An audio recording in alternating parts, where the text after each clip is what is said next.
Morning. ഇന്ന് ഞാനൊരു book വായിച്ചുകൊണ്ട് day start ചെയ്യാമെന്ന് വിചാരിച്ചു. അപ്പോൾ ഇന്ന് സ്റ്റാർട്ട് ചെയ്ത ബുക്ക് ഏതാണെന്ന് വെച്ചാൽ ഇക്കിഗായാണ്. കാപ്പി പകുതിയായി കുടിച്ചിട്ട് ഇനി അടുത്ത പണിയിലേക്ക് ഇറങ്ങണം. ഈ ഫ്ലവേഴ്സൊക്കെ പുതിയത് വാങ്ങി വെക്കണം. എല്ലാം ഡ്രൈ ആവാൻ തുടങ്ങി. അന്ന് ബർത്ത്ഡേക്ക് കൊണ്ടുപോകുന്ന ഫ്ലവേഴ്സായിരുന്നു. ഒക്കെ ഒന്ന് ക്ലീൻ ചെയ്ത് വെക്കണം. ഇതൊക്കെയാണ് ഇന്നത്തെ പണി. സ്കൈ ഇന്ന് നല്ലൊരു തെളിഞ്ഞ സ്കൈ ആണ്. മഴയൊന്നും വരില്ല എന്ന് തോന്നുന്നു. കണ്ടിട്ട് നല്ലൊരു ക്ലൗഡ്സ് ഒന്നും മാത്രമേ ഇല്ല.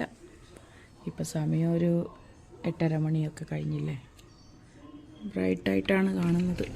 പക്ഷെ നല്ല കാറ്റാണ്. കാറ്റ് എന്ന് പറഞ്ഞാൽ ഭയങ്കര ഒരു കാറ്റാണ്. നല്ല ഇലകളൊക്കെ പറക്കുന്ന കാണുമ്പോൾ മനസ്സിലാവില്ല നിങ്ങൾക്ക്. കാറ്റിൻ്റെ ഒരു കിലുങ്ങുന്ന ശബ്ദം കേട്ടോ. താഴത്തെ ആൻറ്റിയുടെ വിൻഡ് ഇതില്ലേ, കാറ്റിൽ ഇതാവുന്ന എന്താ അത് പേര് മറന്നല്ലോ, അതിൻ്റെ ശബ്ദമാണ്. കാപ്പി കുടിച്ചുകൊണ്ടിരിക്കുമ്പോഴാണ് ഓർത്തത് ഇന്ന് മഴ പെയ്തില്ലല്ലോ. അപ്പോൾ എൻ്റെ ചെടിക്കൊക്കെ കുറച്ച് വെള്ളം കൊടുക്കണ്ടേ. സോ അങ്ങനെ ഞാൻ മേലെ വന്നു ടെറസിലേക്ക് ചെടിയൊക്കെ നോക്കാൻ വേണ്ടി. നല്ല രസമല്ലേ രാവിലെ തന്നെ ചെടികളൊക്കെ ഇങ്ങനെ കാണുമ്പോൾ. സാധാരണ ഞാൻ രാവിലെ വന്ന് വെള്ളം കൊടുക്കും എൻ്റെ ജോലി തുടങ്ങുന്നതിന് മുമ്പേ. ഇന്നിപ്പോൾ ലേറ്റായി. പക്ഷേ രാത്രി കുറച്ച് മഴ പെയ്തിരുന്നു. അതുകൊണ്ട് പിന്നെ അത്ര പ്രശ്നമില്ല. നല്ല രസമല്ലേ പൂക്കളെല്ലാം ഇങ്ങനെ വിരിഞ്ഞ് നിൽക്കുന്ന കാണാൻ വേണ്ടി. നല്ല ഭംഗിയല്ലേ. പല പല കളറുള്ള ഫ്ലവേഴ്സ് ഇങ്ങനെ നിൽക്കുമ്പോൾ. ഇനിയിപ്പോൾ ഇതിനൊക്കെ വെള്ളം കൊടുക്കണം. പിന്നെ തുണിയൊന്ന് അലക്കാനിടണം. ലോണ്ട്രി റൂം മുകളിൽ തന്നെയാണ്. സോ ഇവിടെ വന്നു കഴിഞ്ഞാൽ 2 കാര്യവും തീർത്തിട്ടാണ് എപ്പോഴും പോകുന്നത്. അങ്ങനെ ഇത് കണ്ടോ, കരിവേപ്പിലയുണ്ട് ഇവിടെ.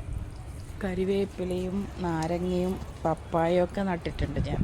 പക്ഷേ ചീരയും ഉണ്ട് കുറച്ച്. പക്ഷെ എന്താ പ്രശ്നം എന്ന് വെച്ചാൽ ഇടയ്ക്കിടയ്ക്ക് നാട്ടിൽ പോകുമ്പം എൻ്റെ സഹായിക്കുന്ന കുട്ടിയെല്ലാം വെള്ളമൊക്കെ കൊടുക്കും. പക്ഷെ എന്നാലും ശരിക്കും അങ്ങ് ആവില്ല. അപ്പം അത് കുറേ പോവും. അപ്പോൾ എനിക്ക് ഭയങ്കര വിഷമമാണ്. ചെടികൾക്ക് അത്ര പ്രശ്നമില്ല. ചില ചെടികൾക്കേ പ്രശ്നമുള്ളൂ. അവൾ നോക്കിക്കോളും എല്ലാം ഞാൻ നാട്ടിലുള്ള സമയത്ത്. അതുകൊണ്ട് പച്ചക്കറി എനിക്ക് കുറച്ചൊന്ന് ശരിയാക്കാനുണ്ട്. ഇത് കണ്ടോ, നല്ലൊരു ഇൻഡോറായിട്ട് ഇതിനെ വളർത്താം കേട്ടോ. നല്ല രസമായി ഇതിനെ കാണാൻ. ഇവരോടിങ്ങനെ കുറച്ച് നേരം സംസാരിക്കും. പിന്നെ നല്ല രസമല്ലേ. പിന്നെ കാറ്റുമാണ്. ഇവിടെ അത്ര തണുപ്പില്ലല്ലോ ബാംഗ്ലൂർ ക്ലൈമറ്റ്. പക്ഷെ ഇപ്രാവശ്യം ഭയങ്കര ചൂടായിരുന്നു കേട്ടോ. നാട്ടിലെ പോലെ തന്നെ ചൂടായിരുന്നു ആക്ച്വലി. ഒരേ വ്യത്യാസം എന്താണെന്ന് വെച്ചാൽ നാട്ടിൽ വേർക്കും, ഇവിടെ വേർക്കില്ല. ഇവിടെ നല്ല എന്താ പൊള്ളുന്ന പോലെ ഉണ്ടാവും വെയിൽ.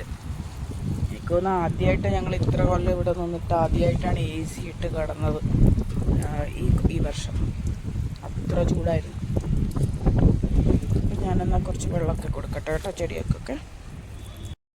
ചെടികൾക്കൊക്കെ വെള്ളം കൊടുത്തിട്ട് താഴെ വന്നപ്പോൾ കുറച്ച് നേരം ഇരിക്കാമെന്ന് വിചാരിച്ചു.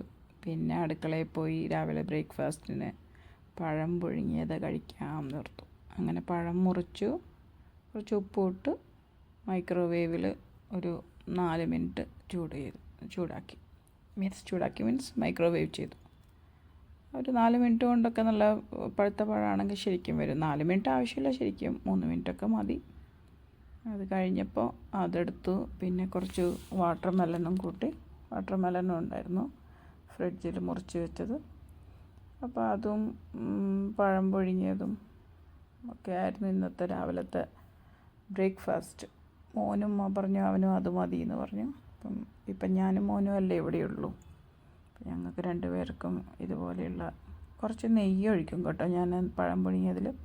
നല്ല രസമാണ്. നെയ്യ് ഇട്ടിട്ട് കുറച്ച് ഉപ്പും ഉള്ളതൊക്കെ ആകുമ്പോൾ നല്ല ടേസ്റ്റ് ആയിരിക്കും. രാവിലെ നല്ല ഹെൽത്തി ഫില്ലിങ്ങും ആയിരിക്കും. സോ അങ്ങനെ ഞാനും മോനും കൂടി അതൊക്കെ കഴിച്ചു. അപ്പോൾ അവൻ പറയുന്നത് പുറത്ത് പോവാം ഇന്ന് നമുക്ക് ലഞ്ച് കഴിക്കാമെന്ന് പറഞ്ഞു. അപ്പം ഞാൻ പറഞ്ഞു അങ്ങനെയാണെങ്കിൽ എന്നാൽ നമുക്കൊന്ന് ഐക്യയിൽ പോയാലോ. അങ്ങനെ ഞങ്ങൾ പ്ലാൻ ചെയ്തു. ഐക്യയിലേക്ക് പോവുകയാണ് ഞാനും മോനും കൂടി. അപ്പോൾ സമയമെല്ലാം കഴിയുമ്പോഴത്തേക്ക് ഒരു 11 മണി കഴിഞ്ഞു. 11:30 ആയി. ഞങ്ങൾ ഐക്യയിലേക്ക് പോകാൻ വേണ്ടി റെഡിയായി താഴെ വരികയാണ്. നല്ല ബ്രൈറ്റാണ് ശരിക്കും പറഞ്ഞാൽ. സൺഡേ ആയതുകൊണ്ട് കുട്ടികൾ സ്വിമ്മിങ് പൂളിലും ഒക്കെ ആൾക്കാരുണ്ടായിരുന്നു.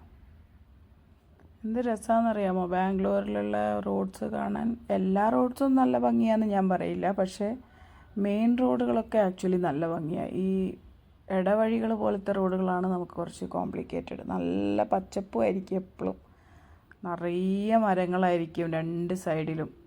നമുക്ക് കണ്ട ഒരു നമുക്ക് പ്രതീക്ഷിക്കില്ല ഇതുപോലത്തെ ഒരു മെട്രോ സിറ്റിയിലാണ് ഇതുപോലത്തെ ഒരു പച്ചപ്പ് എന്ന്. ഭയങ്കര ഒരു ഇതാണ്. അങ്ങനെ ഞങ്ങൾ 40 മിനിറ്റ്സ് എടുത്തു ഐക്യയിലെത്താൻ വേണ്ടിയിട്ട്. 40 മിനിറ്റ്സ് ആയപ്പോൾ ഐക്യയിലെത്തി. ഐക്യമൊക്കെ ശരിക്കും ഒരു നല്ലൊരു വെൽ മെയിൻറ്റെയിൻഡ് ആണ്. നമുക്ക് ഭയങ്കര ഒരു രസമാണ് പോകാൻ വേണ്ടിയിട്ട്. ചെക്കിങ്ങൊക്കെ ഉണ്ട് അവിടെ, പക്ഷേ നിറയെ കാറുകൾ കണ്ടു. അപ്പോൾ എനിക്ക് തോന്നി നല്ല തിരക്കായിരിക്കും. പിന്നെ ഞങ്ങളിന്ന് ഡിസൈഡ് ചെയ്ത് സാറ്റർഡേ വേണ്ടായിരുന്നു എന്ന് പിന്നെ ഓർത്തു. അവിടെ കയറി കഴിഞ്ഞപ്പോഴാണ് ഓർത്തത് വേണ്ടായിരുന്നു ഇന്നത്തെ ദിവസം. നല്ല തിരക്കായിരുന്നു, നല്ല ചന്ത പോലെ ഉണ്ടായിരുന്നു സ്ഥലം. എന്താ പറയുക, ഫുൾ തിരക്ക്, നിന്ന് കുത്താനിടയില്ല. ലഞ്ച് അവിടെ നിന്ന് കഴിക്കാമെന്നാണ് പ്ലാൻ ചെയ്തത്, പക്ഷേ ഒരു കാരണവശാലും കഴിക്കാൻ പറ്റില്ല എന്ന് മനസ്സിലായി. അത്രക്കും തിരക്കായിരുന്നു, ക്യൂ ആയിരുന്നു ആൾക്കാർ ലഞ്ച് അവിടെയൊക്കെ കൗണ്ടറിൻ്റെ മുന്നിൽ. ഞാനധികം ഷോപ്പ് ചെയ്തില്ല, കുറച്ച് സാധനങ്ങൾ മാത്രം നോക്കി ആവശ്യമുള്ളതിൻ്റെ ഫോട്ടോ എടുത്ത് വെച്ചു. പിന്നെ കുറച്ച് ഗ്ലാസ് ഇതുപോലത്തെ കണ്ടില്ലേ, ഗ്ലാസിൻ്റെ 2 ബോട്ടിൽ വാങ്ങിച്ചു. പിന്നെ കിച്ചണിലേക്ക് ഒരു സ്റ്റാൻഡ് വാങ്ങിച്ചു. കുറച്ച് സാധനങ്ങളെ വാങ്ങിച്ചുള്ളൂ, കാരണം തിരിച്ചു വരുന്ന വഴി ഞങ്ങൾ കൈരളി റെസ്റ്റോറൻറ്റ് എന്ന് പറഞ്ഞ ഇവിടെ ഒരു മലയാളി റെസ്റ്റോറൻ്റ് ഉണ്ട്. അവിടെ പോയി ഞങ്ങൾ ഫുഡ് കഴിച്ചു. ഞാൻ ഒന്നും കഴിക്കാൻ തോന്നിയില്ല ആക്ച്വലി, വിശപ്പ് പോയി. അപ്പോഴത്തേക്ക് 3-3:30 മണിയൊക്കെ കഴിഞ്ഞു. 3:30 അല്ല 4 മണിയായി ശരിക്കും. അപ്പം ലൈറ്റായിട്ട് പഴംപൊരി കഴിച്ചു. പഴംപൊരിയും ലൈം ടീയും കഴിച്ചു. പിന്നെ ഞങ്ങൾ വീട്ടിലേക്ക് വന്നു. അപ്പം നല്ല ടയേർഡായി. ഇനിയിപ്പോൾ കുറച്ച് നേരം റെസ്റ്റ് എടുക്കാമെന്ന് വിചാരിക്കുന്നു. ഇത് വ്ളോഗായി എടുക്കണോ എന്താണെന്ന് എനിക്കറിയില്ല. ആക്ച്വലി ജസ്റ്റ് ഞാനൊരു നിങ്ങളുമായിട്ട് സംസാരിക്കാമെന്നുള്ള രീതിയിലൊരു സംസാരം, അത്രയേ ഉള്ളൂ. എത്രത്തോളം ഇത് പെർഫെക്റ്റായി, ഇതിൽ തെറ്റുണ്ടെന്ന് എനിക്കറിയില്ല. സോ നോക്കാം. ഇതൊരു ബിഗിനിങ് അല്ലേ. എപ്പോഴും ഒരു സ്റ്റാർട്ട് ചെയ്താലല്ലേ നമുക്കതിനെപ്പറ്റി കൂടുതൽ പഠിക്കാൻ പറ്റുള്ളൂ. അപ്പം നല്ലൊരു ഈദ് ആശംസിക്കുന്നു എല്ലാവർക്കും. നാളെ ഈദല്ലേ, സോ നാളെ പറ്റുവാണെങ്കിൽ കാണാം. Okay, thank you, take care. ഇന്നത്തെ വ്ളോഗ് ഇവിടെ അവസാനിപ്പിക്കുന്നു. Bye bye.